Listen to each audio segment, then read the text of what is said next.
Selamat malam. Terima kasih atas waktu yang telah diberikan sebelumnya. Izin kepada Bapak dosen pengajar yaitu Bapak Dr. Andus Abdul Rahman MSI.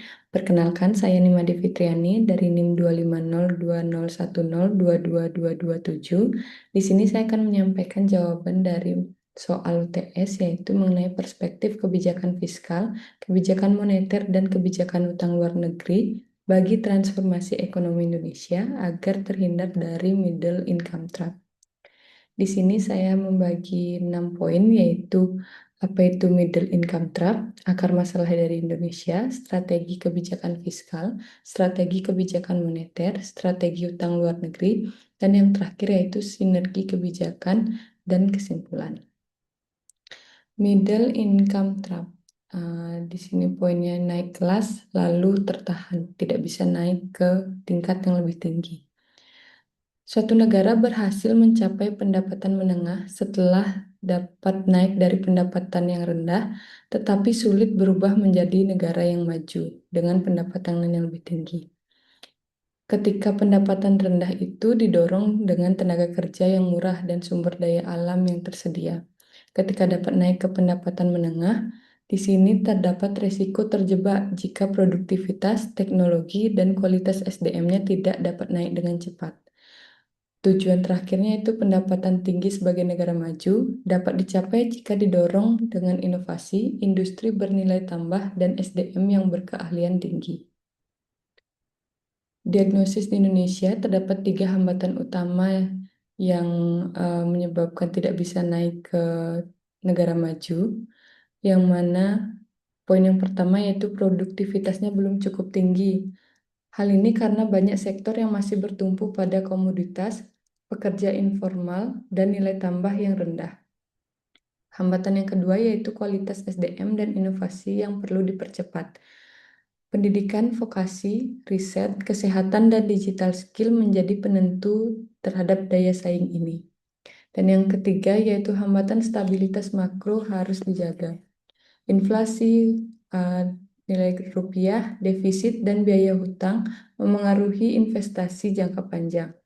Implikasinya yaitu kebijakan fiskal, moneter, dan utang harus saling menguatkan untuk dapat menaikkan produktivitas nasional. Bagaimana cara agar bisa keluar dari middle income trap ini? Jawabannya yaitu adanya eh, stabilitas dan produktivitas yang sejalan. Adanya 3 instrumen kebijakan harus bekerja dalam satu arah saling mendukung. 3 kebijakan ini yaitu kebijakan fiskal, moneter, dan utang luar negeri. Untuk kebijakan fiskal, terdapat belanja produktif, pajak yang kuat, dan infrastruktur yang produktif. Dari sisi kebijakan moneter, yaitu inflasi yang rendah, rupiah dapat stabil, dan kredit yang produktif. Kebijakan utang luar negeri yaitu prudent, produktif, risiko falas yang terkendali. Di sini output yang diharapkan yaitu adanya investasi yang terus-menerus naik, produktivitas tenaga kerja yang meningkat, ekspor bernilai tambah, dan pendapatan per kapita dapat tumbuh secara berkelanjutan. Yang pertama yaitu kebijakan fiskal. Dari sisi konsumsi ke produktivitas yang tinggi. APBN perlu diarahkan sebagai mesin transformasi ekonomi. Di sini saya membagi menjadi 4, yaitu yang pertama belanja SDM harus diperkuat, pendidikan dasarnya, vokasi, kesehatan gizi, dan rescaling agar bonus demografinya menjadi produktivitas. Yang kedua yaitu infrastruktur yang produktif harus diprioritaskan untuk sisi logistik, energi, air, internet, pelabuhan, dan konektivitas kawasan industri. Dan yang ketiga yaitu insentif industri bernilai tambah, adanya hilirisasi yang selektif, bukan hanya ekspor bahan mentah, tapi integrasi manufaktur, R&D, dan rantai pemasok. Yang terakhir yaitu reformasi pajak, adanya perluasan basis pajak, kepatuhan digital, dan belanja yang transparan agar ruang fiskal dapat tumbuh dengan sehat. Prinsip kebijakan fiskal ini yaitu defisit boleh dipakai untuk mendorong produktivitas, tapi belanja rutin yang tidak produktif perlu adanya dikendalikan. Poin yang kedua yaitu kebijakan moneter, stabilitas untuk investasi jangka panjang. Suatu negara akan sulit naik kelas jika inflasinya tinggi, atau rupiah atau mata uangnya terlalu volatif dan kreditnya mahal. Di sini saya membagi menjadi empat juga, yaitu jaga inflasi tetap rendah dan kredibel, daya beli masyarakat dan kepastian usaha lebih terjaga ketika nilai harganya di masyarakat tetap stabil. Poin yang kedua dari kebijakan ini yaitu stabilisasi mata uang di Indonesia yaitu rupiah dengan bukan mematok harus kaku. Pengertiannya intervensi dan operasi moneter diarahkan untuk meredam volatilitas yang berlebihan. Poin ketiga yaitu dorong kredit produktif secara lebih hati-hati. Makroprudensial mendukung UMKM, manufaktur, tingkat ekspor, dan ekonomi yang lebih hijau. Yang terakhir yaitu jaga independensi dan kredibilitas Bank Indonesia. Kepercayaan investor akan bergantung pada kebijakan yang transparan dan berbasis data. Semakin kebijakan transparan, investor akan lebih percaya kepada negara tersebut. Yang kebijakan ketiga yaitu utang luar negeri harus selektif, produktif, dan terkendali. Utang sebenarnya bukan masalah jika dapat digunakan untuk aset yang produktif dan risikonya dapat dikelola dengan baik. Tiga poin juga yaitu gunakan untuk investasi jangka panjang.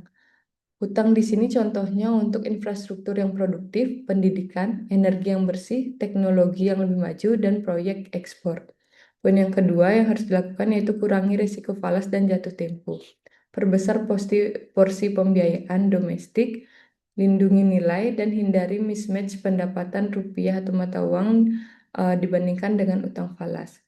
Poin yang ketiga itu perkuat transparansi dan evaluasi proyek. Setiap pinjaman harus memiliki cost benefit yang jelas, indikator hasil, dan audit kinerja. Kunci dari kebijakan ini yaitu utang luar negeri harus menaikkan kapasitas ekonomi masa depan, bukan hanya sekedar menutup belanja rutin. Indikator keberhasilan dari usaha agar tidak terjebak dalam middle income trap ini, yaitu strateginya agar tidak hanya normatif, pemerintah perlu target yang terukur. Pertama yaitu produktivitas, total faktor productivity dan output per pekerja harus naik secara konsisten. Investasi, yaitu pembentukan modal tetap bruto, penanaman modal asing dan investasi manufaktur harus tetap meningkat. Stabilitas, yaitu inflasi tetap terjaga, mata uang rupiah tidak terlalu volatif, dan defisit terkendali. Yang keempat yaitu SDM, skor pendidikan, kesehatan, dan skill digital agar tetap membaik. Poin ekspor yaitu porsi ekspor bernilai tambah dan jasa modern tetap naik. Dan sisi hutang yaitu rasio utang harus aman, biaya bunga terkendali, proyek, dan menghasilkan manfaat. Kesimpulan di indikator keberhasilan ini yaitu Indonesia keluar dari middle income trap jika pertumbuhan pendapatan per kapita berasal dari produktivitas, bukan hanya sekedar komoditas atau konsumsi sementara. Kesimpulan yang saya dapat sampaikan yaitu Indonesia bisa saja terhindar dari middle income trap jika kebijakannya diarahkan pada transformasi produktivitas. Dari kebijakan fiskal, yaitu APBN fokus pada SDM, infrastrukturnya produktif, inovasi, dan basis pajak yang kuat. Dari kebijakan moneter, yaitu Bank Indonesia harus menjaga inflasi rupiah serta mendukung kredit produktif secara kredibel. Dan poin yang terakhir yaitu utang luar negeri, utang harus selektif dan untuk proyek produktif harus transparan dan risiko falasnya terkendali. Untuk penutup yaitu stabilitas adalah fondasi, produktivitas adalah mesin, dan tata kelola adalah pengamanan. Berikut adalah sumber referensi yang saya gunakan. Dan sekian presentasi yang dapat saya sampaikan. Terima kasih atas waktunya. Semoga dapat bermanfaat. Terima kasih, Pak.